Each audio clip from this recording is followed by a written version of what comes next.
नमस्कार। एक बार फिर से आप सभी का हार्दिक स्वागत अभिनंदन है टीएनसी के इस इंटरव्यू के सीरीज में। आज हमारे साथ बहुत ही बड़े टीएनसी के स्टार और नॉर्थ सेट में बहुत ही अच्छी रैंक लाने वाले सोनू फोगाट जी हमारे साथ है, जिन्होंने टीएनसी के दंगल के साथ लगातार मेहनत की और बहुत ही अच्छी रैंक नॉर्थ सेट में सिक्योर की। आज हम उनके साथ इंटरव्यू कर रहे हैं और हमारे साथ भोपाल एम्स भोपाल से हमारे साथ लाइव है और इनके बारे में जानेंगे कि इन्होंने किस प्रकार से मेहनत की और किस प्रकार से इतनी अच्छी रैंक अचीव की। तो नमस्कार सोनू जी। नमस्ते sir. Good evening. Good evening. सबसे पहले इस इंटरव्यू की सीरीज में मैं सबसे पहला क्वेश्चन करूंगा कि आप अपने बारे में बताएं। जो जितने भी व्यूअर हैं, आप अपने बारे में अपना सेल्फ इंट्रोडक्शन दें। Myself, Sonu Fogart. I'm from Haryana, and my father, he is retired from Indian Army, and now he's working in bank. And my mother is housewife. I have done my BSc nursing from AIMS Bhopal और मेरा batch था 2017 to 21। आई मैं अभी 2021 में pass out हुई हूँ Bhopal AIIMS से। बहुत ही अच्छी बात है। मैं लगातार इंटरव्यू कर रहा हूं और मुझे सारे के सारे बच्चे लेटेस्ट पास आउट मिल रहे हैं। ये मेरे लिए बहुत ही गर्व की बात है कि आपने जस्ट अभी पास आउट किया है, यानी फाइनल ईयर के साथ ही इस दंगल को, नॉर्थ सेट के दंगल को जीत लिया है। बहुत ही बहुत बधाइयां फोगाट जी। आपने रियल में बहुत ही बड़ा काम किया है। तो नेक्स्ट मेरा क्वेश्चन है कि जो आपने जो किस प्रकार की जो स्ट्रेटजी बनाई थी कि इस फाइनल ईयर के साथ आपने किस प्रकार से सक्सेस ले ली। ये बहुत बड़ी बात होती है कि आपने शुरुआत कब से कर दी थी इस नोट से 2021 को फतह करने की। सर, जब मैं थर्ड ईयर में थी तो मुझे सीनियर्स ने बताया कि मतलब अभी से कंपटीशन की तैयारी करनी चाहिए। तो थर्ड ईयर में तो इतने सीरियस नहीं थे। फिर लॉकडाउन भी हो गया था तो उतना सब नहीं पढ़ाई किया। फिर जब फोर्थ ईयर में हुए तो जनवरी या फरवरी से मैंने शुरू किया, मतलब फोकस करके स्टडी करना। और जब मतलब बाद में लास्ट में जब एग्जाम्स क्लियर हो, हमारे जुलाई में फाइनल एग्जाम हो गए थे, उसके बाद ज्यादा पढ़ाई करना शुरू किया। मतलब एकदम सिर्फ कॉम्पिटिटिव के लिए पढ़ना शुरू किया। उससे पहले भी पढ़ते थे, एक बार सिलेबस कंप्लीट कर लिया था उससे पहले। बाद में फिर सिर्फ रिवीजन ये था कि तो नहीं वो करना। तो फिर मैंने स्टार्टिंग में तो मतलब जैसे डेली 2-3 घंटे या कुछ टॉपिक ऐसे कवर किए। तो और फिर जब फाइनल मेरा हो गया था जुलाई में कंप्लीट, जो उसका कॉलेज का था, मतलब बीएससी कंप्लीट हो गई थी, फाइनल एग्जाम हो गए थे। उसके बाद मैंने कोचिंग ज्वाइन की, टीएनसी की वीडियो सीरीज ज्वाइन की। और उसके बाद क्वेश्चन प्रैक्टिस के लिए मैंने उसके क्वेश्चंस वाला जो सेक्शन है वो परचेज किया। तो वही स्ट्रेटेजी थी कि मतलब स्टार्टिंग से ही प्रिपेयर करना लास्ट मोमेंट के लिए। ये सोच के कि एग्जाम मतलब इस साल पढ़ लेते हैं, बीएससी कर लेते हैं और बाद में कोचिंग लेके निकाल लेंगे, ऐसा नहीं था। मतलब स्टार्टिंग से किया था। ओके, बहुत ही अच्छा लग रहा है कि आप पूरी अपनी स्ट्रेटजी बता रही है। नेक्स्ट मेरा क्वेश्चन ये है कि जैसे कि आपने फोर्थ ईयर के साथ कंटिन्यूसली प्रिपरेशन की, तो आपकी सक्सेस में टीएनसी का क्या योगदान है, जरूर जरूर यहाँ पे आप सारे जितने व्यूअर्स हैं उनको बताएं। सर, मतलब मेरे क्लास में कुछ बच्चे थे जिन्होंने टीएनसी ज्वाइन कर रखी थी। उन्होंने कुछ ने पहले से कर रखी थी, कुछ ने तभी की थी। तो उन्होंने मतलब बताया कि उसके वीडियोस काफी अच्छे हैं, मतलब डाउट्स अच्छे से क्लियर हो जाते हैं, या कुछ कोई टॉपिक में इश्यू है तो फिर मैंने वीडियोस देखे जो फ्री थे पहले, तो वो देखे तो मुझे काफी सही लगे। तो फिर मैंने वीडियो क्लासेस ज्वाइन की। और उसके बाद फिर लास्ट में 1 मंथ में मैंने क्वेश्चन वाला जो सेक्शन है, मतलब क्वेश्चन सीरीज ज्वाइन की। उसमें मतलब डेली 2 एग्जाम्स होते थे, तो मीन्स 70 या 75 के अराउंड पेपर्स थे।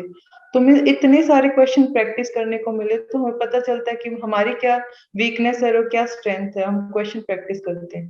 तो टीएनसी ने बहुत हेल्प किया, बट मतलब डाउट क्लियर करने में भी और क्वेश्चन प्रैक्टिस करने में।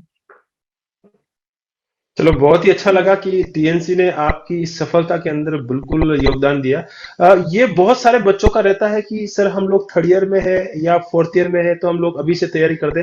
उन बच्चों के लिए आप बहुत बड़ा एग्जाम्पल है और रियली आपको जो भी इस इंटरव्यू को देखेंगे थर्ड ईयर या फोर्थ ईयर के बच्चे उनके लिए बहुत बड़ा ये इंटरव्यू उनके लिए योगदान साबित होने वाला है कि हाँ किस प्रकार से हम लोग सही समय पे सही गाइडेंस में तैयारी शुरू कर सके।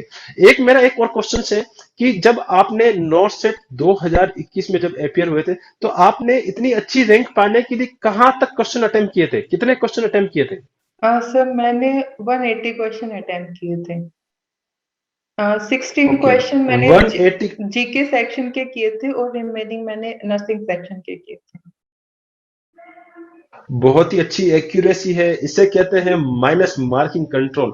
आपने बहुत ही अच्छा माइनस मार्किंग कंट्रोल किया तभी इतनी अच्छी रैंक आपने अचीव की है, ये बहुत ही बड़ी बात है।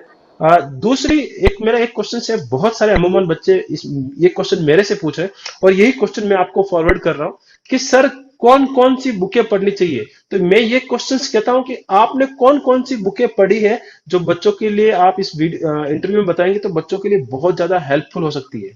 सर मैंने टारगेट हाई जो मतलब जिसके अंदर बहुत ब्रीफ में चीजें दी हुई हैं, लास्ट मोमेंट पे वो पढ़ी है। बट मैंने थर्ड ईयर में एंकलेक्स खरीदा था, तो थर्ड ईयर और फोर्थ ईयर में मुझे जितना टाइम मिला तो मैंने एंकलेक्स को भी रीड किया है और लास्ट टाइम पे एंकलेक्स के क्वेश्चन सोल्व किए हैं सिर्फ, क्योंकि उन क्वेश्चन से आप हमें कंसेप्ट सोल्व होते हैं। वो सिर्फ वन लाइनर नहीं होते, वो हमारा कंसेप्ट चेक करते हैं। उसके अलावा पीआर यादव भी, उसमें भी क्वेश्चंस मतलब लास्ट ईयर के आपको एक मिलता है कि हर कॉम्पिटिटिव एग्जाम के लिए, तो वो और आप जो सब्जेक्ट की बुक पढ़ रहे हैं थर्ड ईयर में, पीडिया की, गायनी की, उन उनमें अगर आप अच्छे से पढ़ते तो आपके कंसेप्ट क्लियर होते, फिर आप क्वेश्चन कहीं से भी प्रैक्टिस कर सकते हैं। तो एंकलेट्स ओके, और टारगेट हाई दो। बहुत ही अच्छी बात है। एक क्वेश्चन से मेरा बहुत शानदार क्वेश्चन से आप इसका जवाब अच्छे से दीजिएगा। उसको आप जैसा कि आप जैसे हमेशा पेपर देते थे, डेली टेस्ट सीरीज करते थे, तो शुरुआत कौन सी रैंक से शुरुआत हुई थी? याद करके बताइए कि आपकी पहली रैंक कहां पर आई थी? मेरी 600 700 में ऐसे रैंक आती थी। मैंने आपको शायद मैसेज भी किया था कि सर मेरी इतनी रैंक आ रही है, मुझे बहुत टेंशन हो रही है, मेरा पता नहीं क्या होगा। बट लास्ट में जब एग्जाम होते थे तो उसमें 100 200 या 150 या 70 तक भी मेरी रैंक आई थी लास्ट में। तो स्टार्टिंग में ओके, टीएनसी टीएनसी हमेशा टॉप 30 की लिस्ट निकालती है, उसमें कितनी बार आए हैं आप? तो 3 बार ही मेरा नाम आया था। यह बहुत ही बड़ी बात होती है। ये उन बच्चों के लिए मेरी तरफ से जवाब है कि देखो टॉप 30 में आना ही नहीं जरूरी होता है, लेकिन आप कितनी अच्छी प्रैक्टिस कर रहे हैं ये सबसे बड़ी बात होती है। और सबसे बड़ी बात होती है कंटिन्यूटी के साथ आप अगर लगातार बढ़ते हैं तो 600 700 अगर आपकी टीएनसी के अंदर भी रैंक आ रही है तो नॉर्थ सेट के अंदर इतनी अच्छी रैंक पाई जा सकती है। बहुत ही अच्छी बात है, यस सर। बहुत ही खुशी की बात है। मैं ये जानना चाहूंगा कि जिस प्रकार से आपने ये बहुत ही अच्छी स्ट्रेटजी और बताई कि भाई हाँ थर्ड ईयर से हमने तैयारी शुरू कर दी थी, उसके बाद हमने टीएनसी का वीडियो प्लान परचेज किया, हमने टेस्ट सीरीज परचेज की। तो आप अपने जो जितने भी एम्स भोपाल में जितने भी जूनियर्स हैं या आपके इस इंटरव्यू को देख रहे हैं जो आने वाली फ्यूचर है नर्सिंग ऑफिसर है, उनको क्या सजेस्ट करना चाहिए कि वो किस प्रकार से तैयारी करें? सर मतलब जब वो थर्ड ईयर या में है या उस फोर्थ ईयर में है, मतलब थर्ड ईयर के तो सब्जेक्ट्स इंपॉर्टेंट है तो आप उन पे भी फोकस करें। और फोर्थ ईयर में आप टीएनसी की वीडियो सीरीज ज्वाइन कर सकते हैं कि आपके कॉन्सेप्ट, आपकी क्लास के कॉन्सेप्ट भी स्ट्रोंग होंगे, आपकी क्लास में भी अच्छी रैंक आएगी, अच्छा परफॉर्म करेंगे। और कॉम्पिटिटिव के लिए तो बेस्ट है ही। और आप क्वेश्चन बैंक जरूर परचेज करें, क्योंकि जब तक हम क्वेश्चन प्रैक्टिस नहीं करेंगे तो हमें पता नहीं चलेगा कि हम कहाँ गलती कर रहे हैं। तो मेरे लिए तो यही है कि क्वेश्चन प्रैक्टिस करना बहुत इंपॉर्टेंट है। तो ओके, वही, बहुत ही अच्छी बात है कि हाँ हाँ बता सकते तो हैं। हम यही सजेस्ट करेंगे कि आप वीडियो लेक्चर के साथ क्वेश्चन बैंक को भी परचेज करें, तो दोनों मतलब बहुत अच्छा कॉम्बिनेशन है सक्सेस के लिए।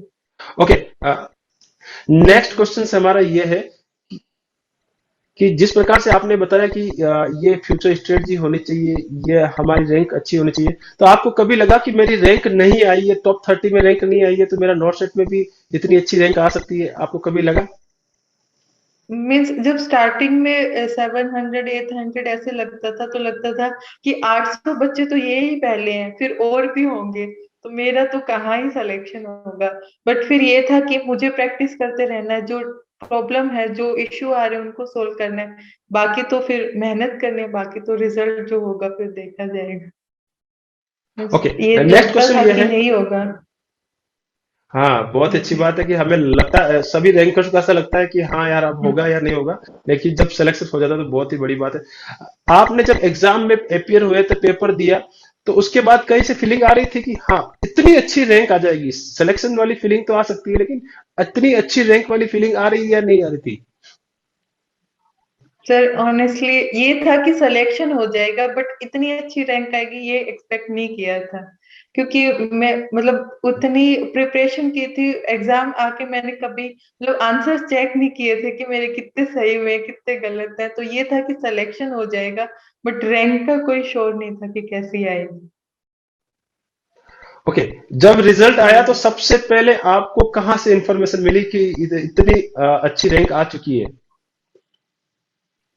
सर जब रिजल्ट आया तो फिर ग्रुप मतलब हमारे जो क्लास का ग्रुप है उस पे पीडीएफ आया, तो मैंने वो देखा। मुझे मतलब बिलीव नहीं हुआ, मम्मी मेरे पास थे। मैं कहा मम्मी वही 161 है, मम्मी ने बोला एक बार फिर से चेक कर ले अच्छे से। तो फिर जब देखा फिर लगा कि नहीं मेरी म- ही है।